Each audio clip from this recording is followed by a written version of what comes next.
I want to open with a special thank you to a viewer who goes by the handle VidMeFan101Z.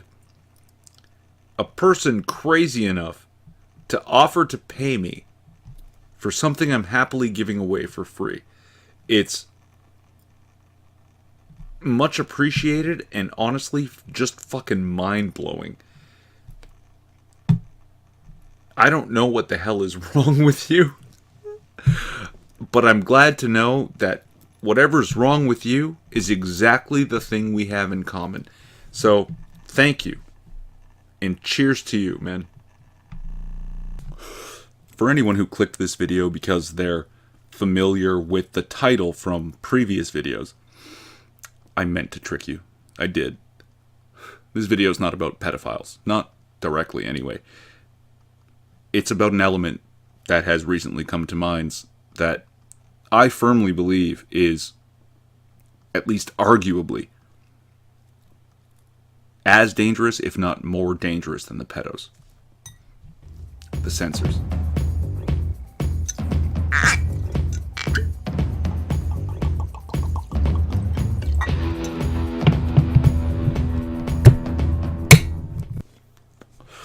Pedophilia is not my thing. My thing is Canada. My thing is freedom of speech. My thing is freedom. So why did I ever make those videos? Well, turns out I'm as much from the internet as I am from Canada. And I no longer feel at home. I'm no longer welcome on places like Facebook and Twitter. I'm not even welcome on YouTube and Google. And 4chan is nobody's home. 4chan is like the internet equivalent of that place under the bridge where homeless people gather. Then I found Minds.com and I made a home.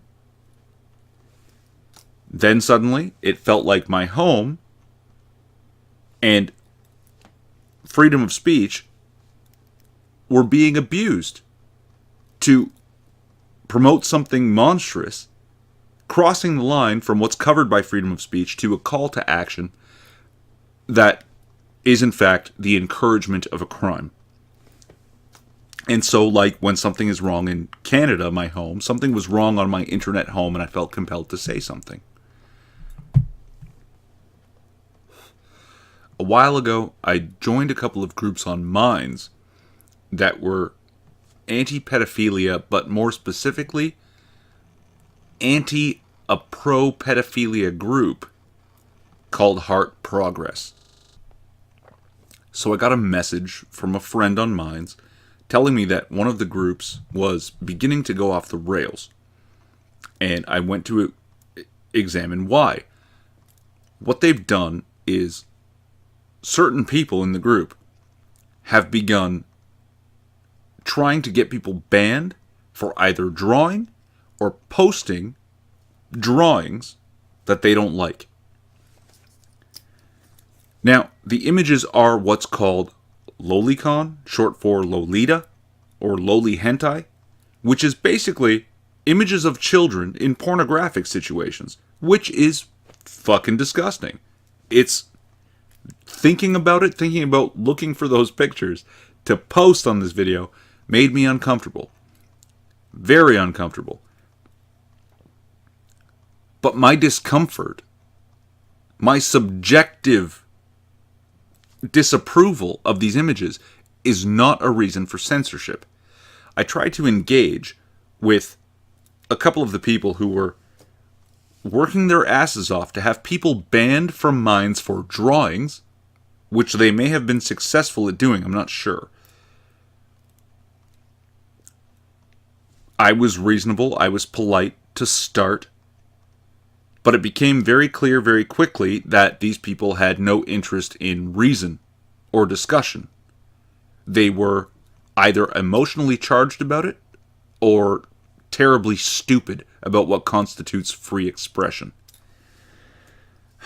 I should thank them, though, because they've really helped me refine my arguments about why these things are protected by free speech, free expression.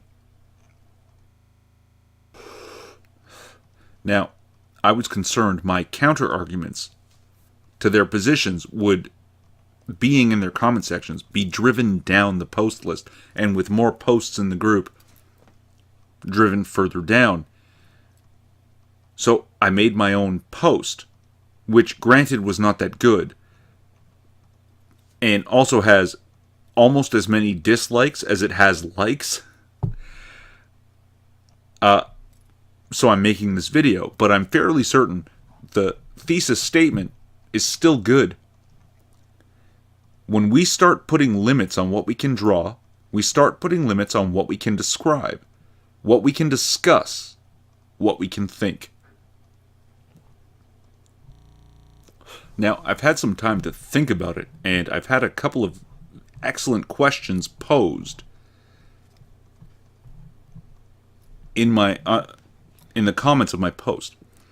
A person to whom I'm subscribed, I'm going to go ahead and assume it's a guy, responds, any form of child pornography should be illegal, but admits then that there's at least something to my point, saying he doesn't want some dummy trying to ban the video game Call of Duty because you can kill people in it, which has something to do with my point.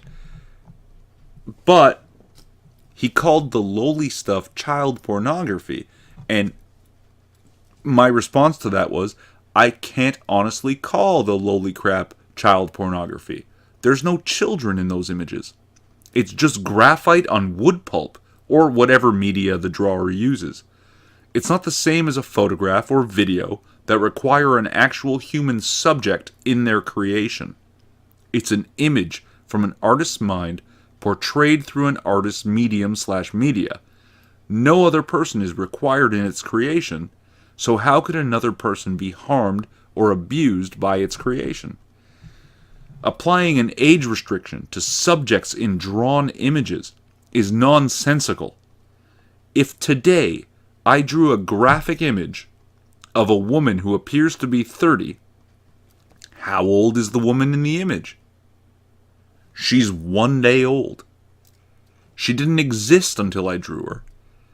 Conversely, if the woman looks 12, but I, the creator of the image, claim it's a portrayal of a woman who is 25, who gets the final say? Me, the drawer, or the people who are offended by it? It's a notion based on the reaction of the viewer, not what's objectively true.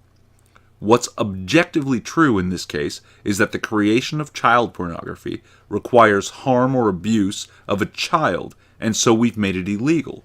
The creation of lowly crap requires a pencil and a dark side. And it's wrong to punish a person just for having a dark side, especially if that dark side is fueling drawing and not child abuse. Someone else responds to that comment, don't be ridiculous. We can clearly identify the form of a child in an illustration versus the form of an adult. Then goes on to agree that actual child pornography requires a victim where lowly crap does not. So, again, there's no victim in the drawing. I respond to this person. This is to do with we can clearly identify the form. When we look at a painting of an elephant, we aren't clearly identifying the form of an elephant because there's no elephant there. There's just gray paint smeared on a canvas in so clever a way as to trick our perception into believing we are clearly identifying the form of an elephant. What we're identifying is the representation of an elephant where no elephant exists. And so, as much of the phenomenon of art happens in the mind of the viewer as on the canvas. Where you may clearly see an elephant, I may see something that looks nothing like an elephant. An artist more skilled at representing reality will be more capable of tricking more viewers into perceiving what isn't actually there. Even so, each viewer will have a subjective reaction to each piece, and none of their subjective reactions are justifiable reasons for censoring a given piece. I also post an image.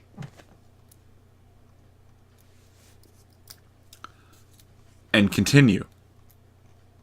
Not to mention differences in style, like the Funko brand toys. We know Harrison Ford is an adult, and that the character he plays in Star Wars is also an adult. Therefore, the toy is a representation of an adult, but is more similar in body proportions to an infant than an adult. We're tricked into seeing an adult and an infant at the same time. So what are we actually observing? An expression. And even if it was naked and getting butt fucked, we can't justify censoring an expression. So go after the pedos. Go after those who make illegal calls to action and actually harm children. But don't become so overzealous that you allow the censors to emotionally manipulate you into going against your own principles. Art should not be censored, regardless of how disturbing, disgusting, how uncomfortable it is. And before someone tries to argue that photography and film are forms of art, therefore, the creation of those things requires the harm of a child. That makes them illegal to create. Censoring them after the fact isn't necessary because they should have never existed to begin with. Drawing those things, though, that's a line. The line you can't cross. You can't honestly cross it and be free speech and free expression. Art hurts nobody. Drawings hurt nobody. You know what it hurts? It hurts some people's delicate sensibilities. These people who would ban this shit are not anti-pedo. They're censors, plain and simple. I'm Irving Twin. Like, subscribe, or don't. It's free country. At least it used to be.